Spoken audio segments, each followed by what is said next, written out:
NSTF Chairperson Professor Jeffrey Mphahlele, NSTF Executive Committee members, and Executive Director Ms. Yancy Niehaus, representative of co-branding sponsor South 32, Dr. Opa Nkagisang, Chairperson of the Adjudication Panel, Mr. Dennis Hunt, DDGs of the Department of Science and Innovation, Dr. Mope and Mr. Dantu Doyd, Committee of Heads of Research Technology members, representatives and leaders from our science councils and related entities, Dr. Vincent Mapai, Chairperson of the Discovery Foundation, Professor Pamela Naidu, CEO of the Heart Foundation, Mr. Hussein Kachiker, CEO of the Maiden Guardian, Professor Daya Reddy, Vice Chancellor, University of Cape Town and Innovation, distinguished guests, ladies and gentlemen, it is my honor and privilege to address you on this important occasion that celebrates some of the most outstanding contributions to the advancement of scientific excellence in our country by individuals and organizations. It is perhaps fitting that I start by highlighting that as part of one of the key stakeholders within our country's national system of innovation, the NSTF Awards have been celebrating South African research and innovation for a quarter of a century. It has grown from 2 awards in 1998 to 16 awards tonight.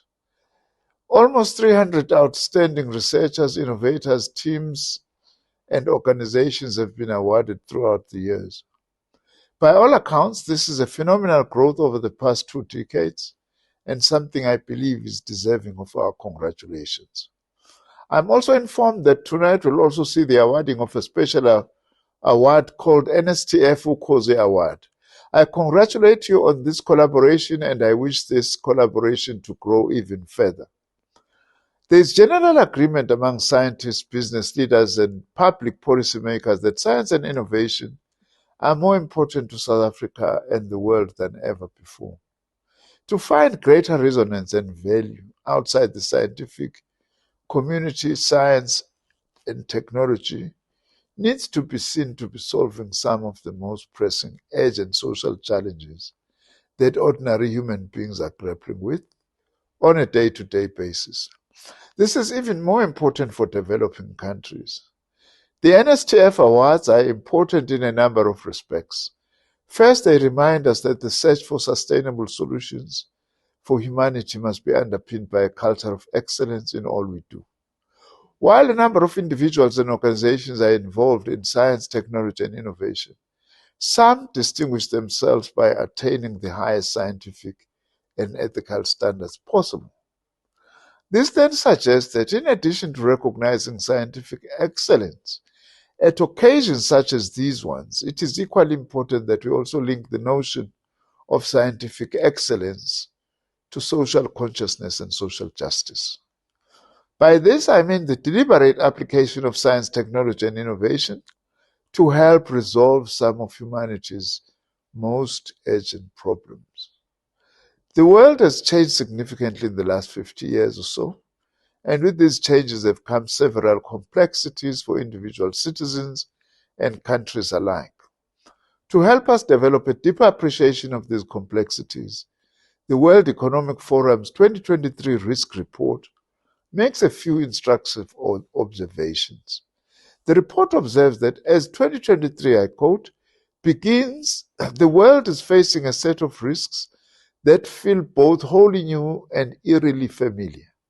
We have seen a return of older risks, inflation, cost of living crises, trade wars, capital outflows from emerging markets, widespread social unrest, geopolitical confrontation, and the specter of nuclear war, which few of this generation's business leaders, public policy makers, and political leaders have experienced, unquote.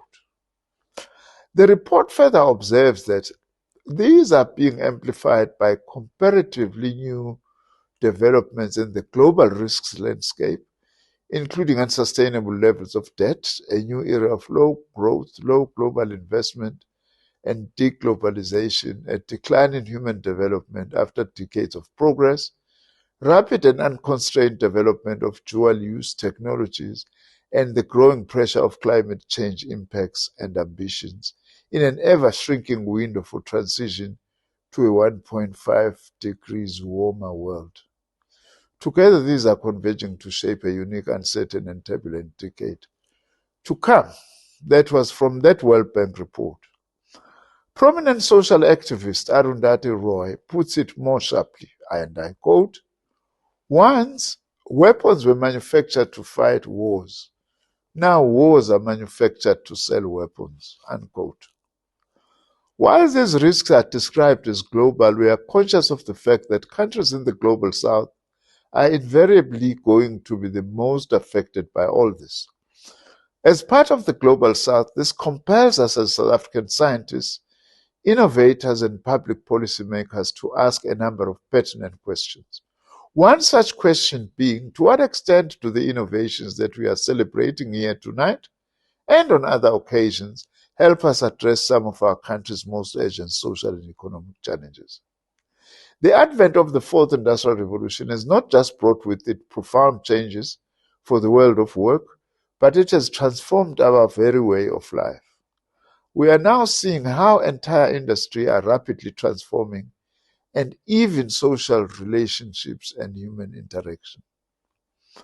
A number of occupations are becoming obsolete and new ones are being born in areas such as artificial intelligence, cloud computing, robotics, 3D printing, and advanced wireless technologies. We are also seeing how all this is fundamentally changing the skills requirements for various jobs. The World Bank again has estimated that 65% of children entering primary school today will ultimately end up working in completely new jobs that don't exist yet. It is also anticipated that a wide range of occupations will require a higher degree of cognitive abilities such as creativity, logical reasoning, and problem solving as part of their core skills.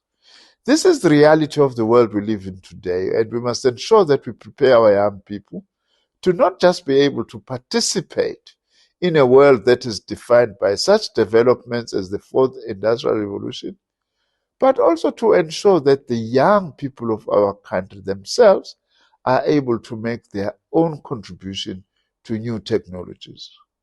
We must do all what I have outlined above with a view to craft a fundamentally different future for our people, wherein science, technology, and innovation will play an increasingly leading role in helping find sustainable solutions for such challenges as poverty, inequality, crime, gender-based violence, access to healthcare and education, economic growth, and development. In conclusion, for decades, the NSTF has served as a platform for key stakeholders within our national system of innovation to come together and develop common approaches to the challenges of our time. Today, we continue to celebrate this NSTF in its role. Tonight's awards serve as a potent affirmation of the fact that a different future for our people through science, technology, and innovation is indeed finally possible. Congratulations to all those individuals and organizations who are being honored here tonight. We hope to use your work to inspire the next generation of scientists and innovators. I thank you.